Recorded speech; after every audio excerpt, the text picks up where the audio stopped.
সুপ্রিয় শিক্ষার্থী, আমরা গত ক্লাসে আমি দশম শ্রেণীর ত্রয়োদশ অধ্যায় 13.1 পরিচ্ছেদ এবং 13.2 পরিচ্ছেদ দুইটি ক্লাস নিয়েছিলাম। একটা হলো পরিবার কাঠামো এবং পরিবারের শ্রেণী বিভাগ, পরিবারের কার্যাবলী, এবং দ্বিতীয় ক্লাসটি নিয়েছিলাম 13.2 পরিচ্ছেদে সামাজিকীকরণ। আজকে তোমাদের সামনে আমি হাজির হয়েছি তৃতীয় অধ্যায় সৌরজগৎ ও ভূমণ্ডল পরিচ্ছেদ 3.1 সৌরজগৎ এর উপরে একটি শর্ট ক্লাস নেওয়ার জন্য।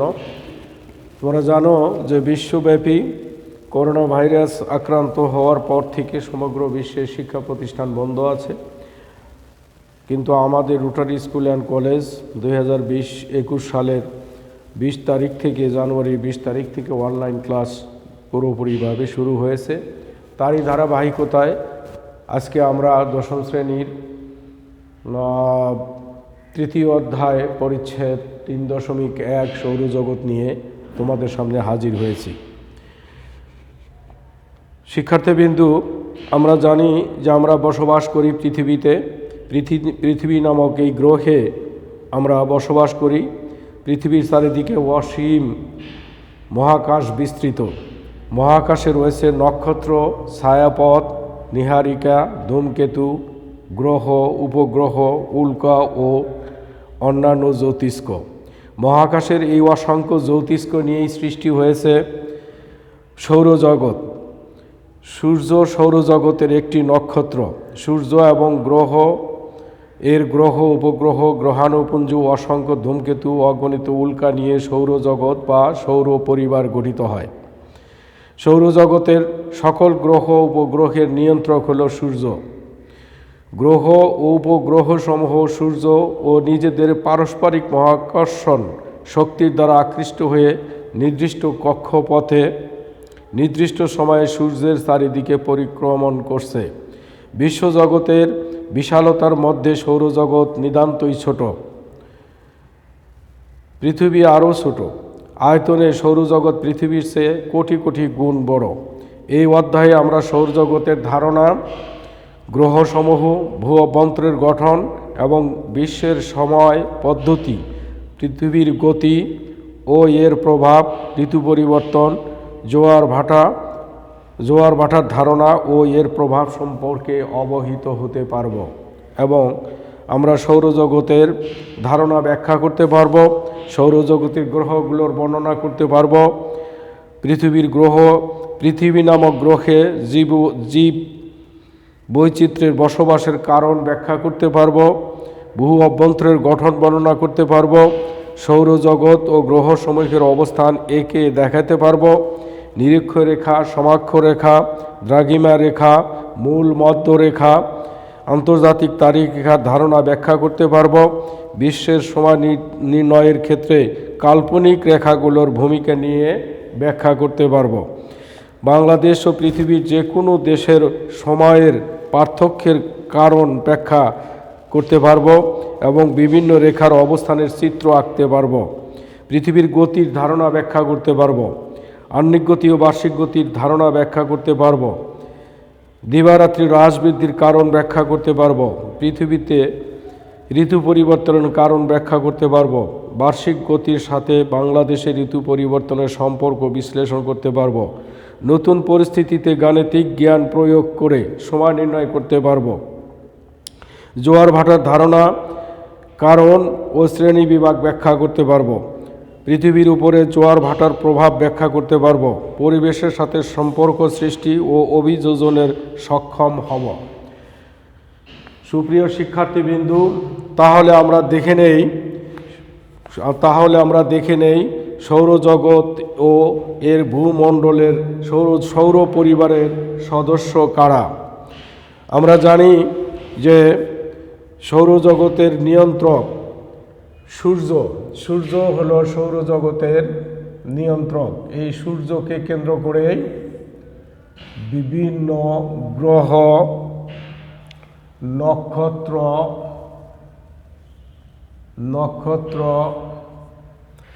তারপরে নিহার ছায়াপথ, ছায়াপথ, এরপরে নিহারিকা,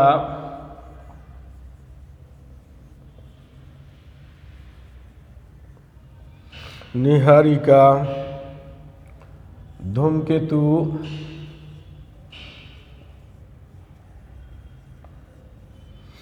ধূমকেতু, গ্রহ, উপগ্রহ,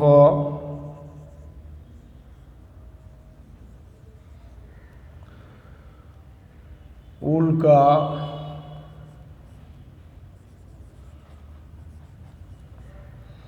উল্কা ও বিভিন্ন প্রকার জ্যোতিষ্ক, অন্যান্য জ্যোতিষ্ক।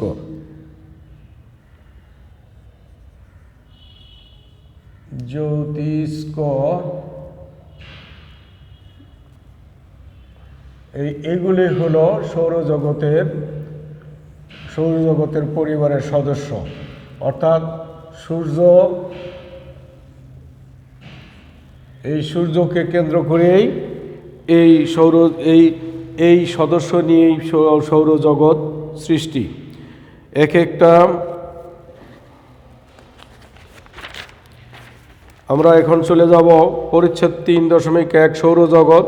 যা আমরা জানি সূর্যের চতুর্দিকে গ্রহ, উপগ্রহ, গ্রহাণুপুঞ্জ, ধূমকেতু, উল্কা প্রভৃতি নিয়ে যে পরিবার হয় তাকে বলা হয় সৌরজগৎ। সৌরজগতের প্রাণকেন্দ্র হল সূর্য। সৌরজগতে গ্রহ, 8টি গ্রহ ও শতাধিক উপগ্রহ আছে। এই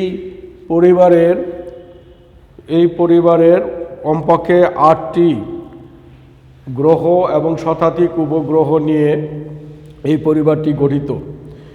প্রথমে আমরা যদি আসি সূর্য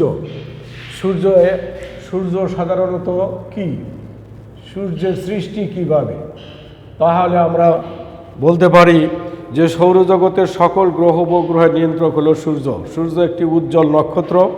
পৃথিবীর সঙ্গে সূর্যের সম্পর্ক অত্যন্ত ঘনিষ্ঠ।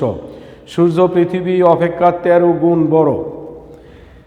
পৃথিবী থেকে এটি প্রায় 15 কোটি কিলোমিটার দূরে অবস্থিত। এর ব্যাস 13,84,000 কিলোমিটার। সূর্যের উপরিভাগের উষ্ণতা 57 ডিগ্রি সেলসিয়াস। বিরাট দূরত্বের জন্য সূর্যের অতি সামান্য তাপ পৃথিবীতে এসে পৌঁছায়, অর্থাৎ গ্রহগুলোতে এসে পৌঁছায়। এই সামান্য তাপ ও আলো দ্বারাই পৃথিবীর জীবজগতের সকল প্রয়োজন মেটে। অন্যান্য গ্রহ, উপগ্রহগুলোর তাপ ও আলোর উৎসও সূর্য। সূর্যের কোনো কঠিন বা তরল পদার্থ নেই। শতকরা 55% হাইড্রোজেন। এটা সৃষ্টি হলো 55% হাইড্রোজেন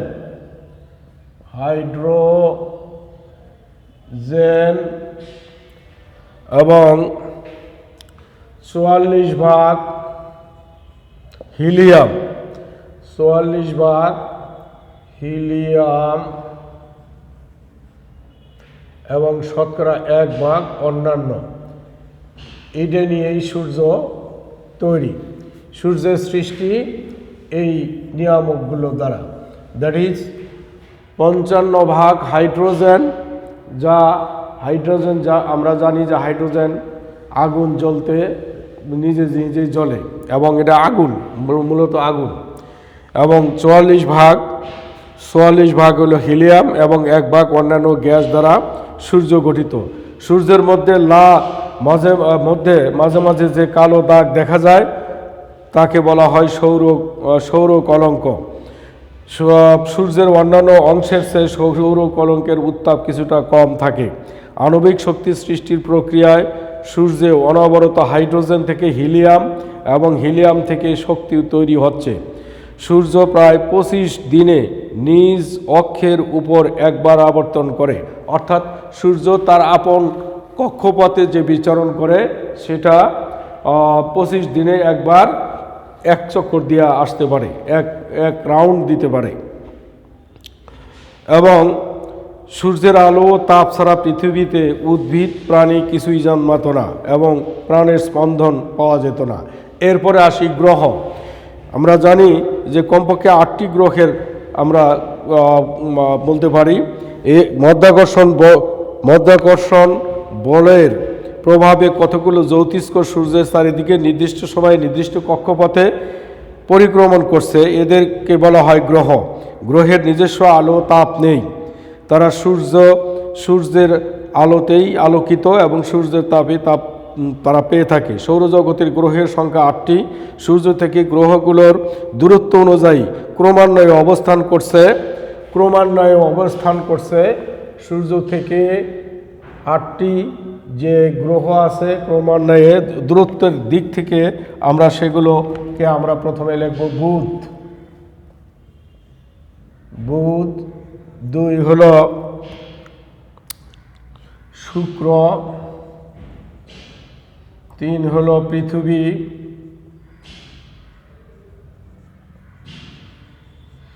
4 হলো মঙ্গল গ্রহ,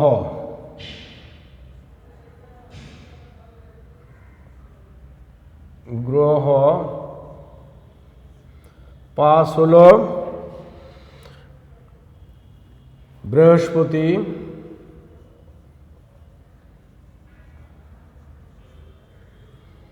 6 হলো শনি, 7 হলো ইউরেনাস,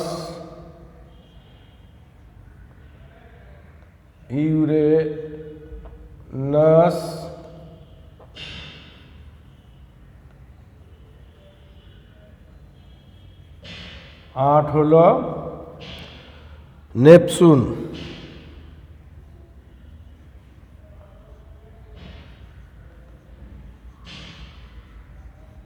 সৌরজগতের এই 8টি গ্রহের বর্ণনায় আমরা দেখতে পাই পৃথিবীর সবচেয়ে নিকটতম গ্রহটি হল বুধ। বুধ সৌরজগতের ক্ষুদ্রতম এবং সূর্যের নিকটতম গ্রহ। এর ব্যাস 4850 কিলোমিটার এবং ওজন পৃথিবীর 50 ভাগের 3 ভাগের সমান। সূর্যের চারিদিকে পরিক্রমণ করতে এর সময় লাগে 88 দিন। 88 দিন, এটা লাগে 88 দিন। এরপরে আসি আমরা শুক্র হলো দ্বিতীয় গ্রহ, দ্বিতীয় অবস্থানে আছে। এটি পৃথিবীর নিকটতম গ্রহ। সূর্য থেকে শুক্রের দূরত্ব 10.8 কোটি কিলোমিটার এবং পৃথিবী থেকে এর দূরত্ব 4.3 কোটি কিলোমিটার। এটা সূর্যকে প্রদক্ষিণ করতে সময় লাগে 225 দিন। এটা হলো 225 দিন সূর্যকে প্রদক্ষিণ করতে সময় লাগে। পৃথিবী সূর্যের তৃতীয় নিকটতম গ্রহ। এর আয়তন 510,100,422 বর্গ কিলোমিটার। পূর্ব পশ্চিমে এর ব্যাস 12,752 কিলোমিটার এবং উত্তর দক্ষিণে 12,709 কিলোমিটার। সূর্য থেকে পৃথিবীর গড় দূরত্ব 15 কোটি কিলোমিটার। পৃথিবী 365 দিন 5 ঘন্টা 48 মিনিট 47 সেকেন্ডে সূর্যকে একবার প্রদক্ষিণ করে। অর্থাৎ 365 দিনই আমরা ধরে নিই। 365 দিন আমরা এটা করি। এরপরে মঙ্গল গ্রহ সূর্য থেকে এর গড় দূরত্ব হলো 22.8 কোটি কিলোমিটার এবং পৃথিবী থেকে 7.8 কোটি কিলোমিটার। মঙ্গলের ব্যাস 6,779 কিলোমিটার এবং এর ওজন পৃথিবীর প্রায় 10 ভাগের 1 ভাগ। এর আয়তন 144,007 বর্গ কিলোমিটার। সূর্যকে পরিক্রমণ করতে মঙ্গল গ্রহের সময় লাগে 687 দিন। 667 দিন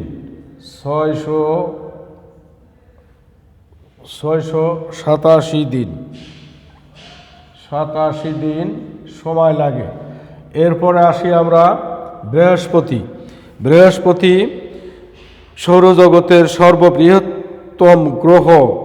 সূর্য থেকে দূরত্বের দিক থেকে ভিত্তিতে বৃহস্পতি গ্রহের অবস্থান পঞ্চম এবং এটি সূর্য থেকে প্রায় ৭৭.৮ কোটি কিলোমিটার দূরে। বৃহস্পতি 12 বছরে একবার সূর্যকে প্রদক্ষিণ করে। বৃহস্পতি 12 বছরে, এটা সময় লাগে হলো 12 বছর একবার প্রদক্ষিণ। এরপরে শনি সময় লাগে 29 বছর 5 মাসে সূর্যকে একবার প্রদক্ষিণ করে। এটা হলো 29 বছর 5 মাস। এরপরে ইউরেনাসও আমরা দেখতে পাই। ইউরেনাস সময় দূরত্ব হলো 287 কোটি কিলোমিটার। 84 বছরে এটা সূর্যকে একবার প্রদক্ষিণ করে। এই সময় লাগে হলো 84 বছর। এরপর নেপচুন সাধারণত 450 কিলোমিটার দূরে সূর্য থেকে অবস্থিত। এই গ্রহটি 165 বছরে একবার সূর্যকে প্রদক্ষিণ করে। 165 বছর। তাহলে দেখো বন্ধুরা, সৌরজগতের সবচাইতে শক্তিশালী বা নিয়ন্ত্রক হলো সূর্য। সূর্যকে কেন্দ্র করে এই যে পরিবার, সূর্যকে কেন্দ্র করে এই যে নক্ষত্র, ছায়াপথ, উল্কা, গ্রহ, ধূমকেতু, উপগ্রহ, উল্কা, জ্যোতিষ্ক এবং অসংখ্য নীহারিকা বা তারকা দেখা যায়। এই সবই হলো সূর্যের পরিবারের সদস্য বা সৌরজগতের সদস্য, এবং এগুলো প্রত্যেকেই নিজস্ব শক্তি বলয়ে সূর্যকে কেন্দ্র করিয়া নিজ নিজ কক্ষপথে বিচরণ করছে। আর সৌরজগতের যে 8টি গ্রহ আমরা দেখতে পাই, সেই 8টি গ্রহের মধ্যে আমরা দেখতে পাই যে প্রথমত সূর্য সৃষ্টি হয়েছে 55 ভাগ হাইড্রোজেন, 44 ভাগ হিলিয়াম এবং 1 ভাগ অন্যান্য গ্যাস নিয়ে। আর সৌরজগতের যে 8টি গ্রহ সম্পর্কে আমরা ধারণা পাই, জানতে পারি, সে 8টি গ্রহের দূরত্বের দিক থেকে, অবস্থানের দিক থেকে সূর্যের সবচেয়ে নিকটে অবস্থিত হলো বুধ নামক গ্রহ। এই গ্রহটি সূর্যের অত্যন্ত নিকটে এবং এটি সূর্যকে একবার প্রদক্ষিণ করতে 88 দিন সময় লাগে। এরপরে শুক্রের মানে দূরত্বের দিক থেকে, অবস্থানের দিক থেকে সূর্যের দ্বিতীয় গ্রহ হলো শুক্রের সময় লাগে 225 দিন। এরপরে তৃতীয় স্থানে অবস্থান করছে পৃথিবী নামক গ্রহটি, যেখানে আমরা বসবাস করছি, যেখানে জীবজন্তু বসবাস করছে। সেই পৃথিবীর সময় লাগে 365 দিন 5 ঘন্টা 48 মিনিট 47 সেকেন্ড। আমরা সেটাকে 365 দিন বলতে পারি। এরপরে মঙ্গল গ্রহর সময় লাগে 687 দিন। এটি সূর্যের চতুর্থ গ্রহ, সময় লাগে সূর্যকে প্রদক্ষিণ করতে 687 দিন। এরপরে পঞ্চম স্থানে আছে বৃহস্পতি হলো সবচেয়ে বড় গ্রহ। এই গ্রহের সময় লাগে সূর্যকে প্রদক্ষিণ করতে 12 বছর। এরপরে আছে শনি গ্রহের সময় লাগে 29 বছর 5 মাস এবং ইউরেনাস সময় লাগে 84 বছর এবং নেপচুন গ্রহ সময় লাগে হলো 165 বছর। এই হলো আমাদের সৌরজগতের গ্রহগুলোর অবস্থান। এখন আমরা আলোচনায় আসব যে পৃথিবী গ্রহে জীবজন্তু বসবাসের কারণ কি। আমরা জানি সৌরজগতের যে সমস্ত গ্রহগুলো সম্পর্কে আমরা জানলাম যে 8টি গ্রহ, এই 8টি গ্রহই সূর্যকে প্রদক্ষিণ করে আছে। সূর্যকে কেন্দ্র করে তারা নিজ নিজ কক্ষপথে বিচরণ করছে এবং যার যার দূরত্ব সে বজায় রাখছে। কিন্তু এই গ্রহগুলোর মধ্যে একমাত্র পৃথিবীতেই মানুষ বা জীবজন্তু বসবাস করতে পারে। এর কারণ হলো পৃথিবীর চারিদিক নানা প্রকার গ্যাসীয় উপাদান দ্বারা বেষ্টিত। অদৃশ্য এই গ্যাসীয় আবরণ পৃথিবীকে বেষ্টন করে আছে, একে বায়ুমণ্ডল বলে। পৃথিবীর মধ্যাকর্ষণ শক্তির আকর্ষণে বায়ুমণ্ডল ভূপৃষ্ঠের সঙ্গে লেপ্টে আছে আর পৃথিবীর সঙ্গে আবর্তিত হচ্ছে। বায়ুর চাপের কারণে সমুদ্র পৃষ্ঠে এর ঘনত্ব সবচেয়ে বেশি এবং উপরের দিকে ঘনত্ব খুবই কম। বায়ুমণ্ডলে নাইট্রোজেন ও অক্সিজেনের প্রাধান্য রয়েছে। সকল প্রাণীর জন্য অক্সিজেন অত্যাবশ্যক। অর্থাৎ আমরা জানি যে জীবন ধারণের জন্য জীবজন্তু বা মানুষের জীবন ধারণের জন্য অক্সিজেন একটি মূল্যবান গ্যাস। অক্সিজেন ছাড়া কখনোই সম্ভব না, জীবজন্তু বেঁচে থাকা সম্ভব নয়। কাছাকাছি পৃথিবীতে এই গ্যাসটি যথেষ্ট পরিমাণ আছে। সকল প্রাণীর জন্য অক্সিজেন অত্যাবশ্যক। কার্বন ডাইঅক্সাইড ছাড়া অন্যান্য উপাদান বায়ুতে মোটামুটি অপরিবর্তনীয় পরিমাণে থাকে, তবে ধুলো, ধোঁয়া, জলীয় বাষ্প ইত্যাদি উপাদান বিভিন্ন স্থানে বিভিন্ন পরিমাণে থাকে। পৃথিবীর সমস্ত জীবের বেঁচে থাকার জন্য বায়ুমণ্ডলের গুরুত্ব অপরিসীম। বায়ুমণ্ডল সূর্যের ক্ষতিকর রশ্মি থেকে প্রাণীকুলকে রক্ষা করে। সূর্যের গ্যাসীয় উপাদান যেমন কার্বন ডাইঅক্সাইড ও অক্সিজেন যথাক্রমে উদ্ভিদ ও প্রাণীকে বাঁচিয়ে রাখতে পারে। ভূপৃষ্ঠ সংলগ্ন বায়ুমণ্ডলের সর্বনিম্ন স্তর হল ট্রোপোমণ্ডল। এই স্তরটির গড় উচ্চতা প্রায় 13 কিলোমিটার। এটি মানুষের সবচেয়ে প্রয়োজনীয় স্তর, কেননা আর্দ্রতা, কুয়াশা, মেঘ, বৃষ্টি, বায়ুপ্রবাহ প্রভৃতি এই স্তরে লক্ষ্য করা যায়। উচ্চতা বৃদ্ধির সাথে সাথে এই স্তরে বাতাসের গতিবেগ বেড়ে যায়। আবহাওয়া ও জলবায়ুজনিত যাবতীয় প্রক্রিয়ার বেশিরভাগই বায়ুমণ্ডলের এই স্তরে ঘটে থাকে। ট্রোপোমণ্ডলের ঊর্ধ্বসীমাকে ট্রোপোস বলে। ট্রোপোপসের গভীরতা সরু। এখানে বায়ু স্থির, ঝড় বৃষ্টির প্রাদুর্ভাব না থাকায় বিমান এই স্তর দিয়ে নির্বিঘ্নে চলাচল করতে পারে। বায়ুমণ্ডলের ওজোন গ্যাসের একটি স্তর আছে যা ওজোন স্তর নামে পরিচিত।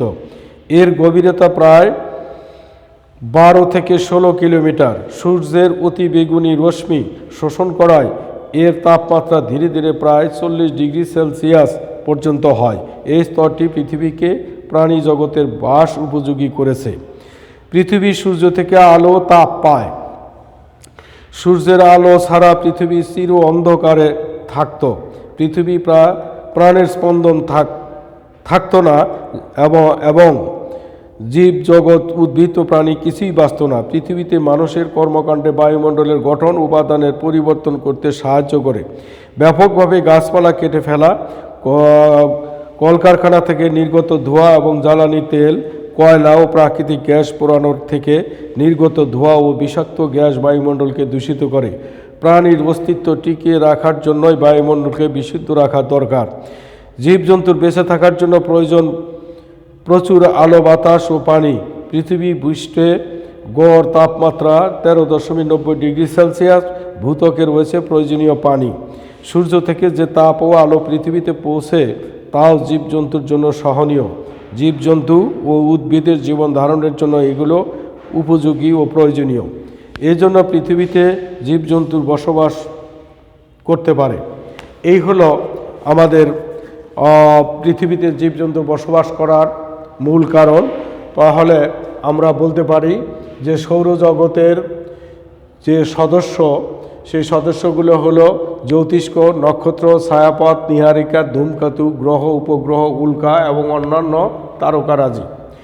এবং এগুলো সূর্যের সৃষ্টি হলো 55 ভাগ হাইড্রোজেন, 44 ভাগ হিলিয়াম এবং 1 ভাগ অন্যান্য গ্যাস। সূর্যকে কেন্দ্র করে যে 8টি গ্রহ আমরা দেখলাম, সে 8টি গ্রহের অবস্থানের দিক থেকে প্রথম হলো বুধ গ্রহ, যা সূর্যকে প্রদক্ষিণ করতে 88 দিন সময় লাগে। দ্বিতীয় স্থানে আছে শুক্র গ্রহ, যা 265 দিন। তৃতীয় স্থানে রয়েছে আমাদের পৃথিবী, যেখানে আমরা বসবাস করি। এই পৃথিবীতে 365 দিন 5 ঘন্টা 48 মিনিট 47 সেকেন্ড সময় লাগে। এরপরে চতুর্থতা আছে মঙ্গল গ্রহ, যার সময় লাগে 687 দিন। এরপরে পঞ্চম স্থানে রয়েছে বৃহস্পতি গ্রহ, যার সূর্যকে প্রদক্ষিণ করতে সময় লাগে 12 বছর। এরপরে ষষ্ঠ স্থানে অবস্থানে আছে শনি নামক গ্রহ, যেটা সূর্যকে প্রদক্ষিণ করতে সময় লাগে 29 বছর 5 মাস। এরপরে সপ্তম স্থানে আছে ইউরেনাস গ্রহ, যা সূর্যকে প্রদক্ষিণ করতে সময় লাগে 84 বছর। এবং অষ্টম স্থানে আছে নেপচুন গ্রহ, যা সূর্যকে প্রদক্ষিণ করতে 165 বছর সময় লাগে। এরপরে তাহলে আমরা আজকে এই পর্যন্তই রাখি, যে তৃতীয় অধ্যায় সৌরজগৎ ও ভূমণ্ডল পরিচ্ছেদ 3.1 সৌরজগৎ সম্পর্কে আমরা যা জানলাম পাঠ্য বইয়ের সাথে মিলিয়ে তোমরা তা নিজেদের নোট খাতায় সুন্দর করে তৈরি করে নেবে, এবং পরীক্ষার জন্য এটি অত্যন্ত গুরুত্বপূর্ণ। তো সকলকে ধন্যবাদ দিয়ে আজকের মতো এই অধ্যায়ের উপরে ক্লাসটি আমরা এখানেই সমাপ্ত ঘোষণা করছি। খোদা হাফেজ।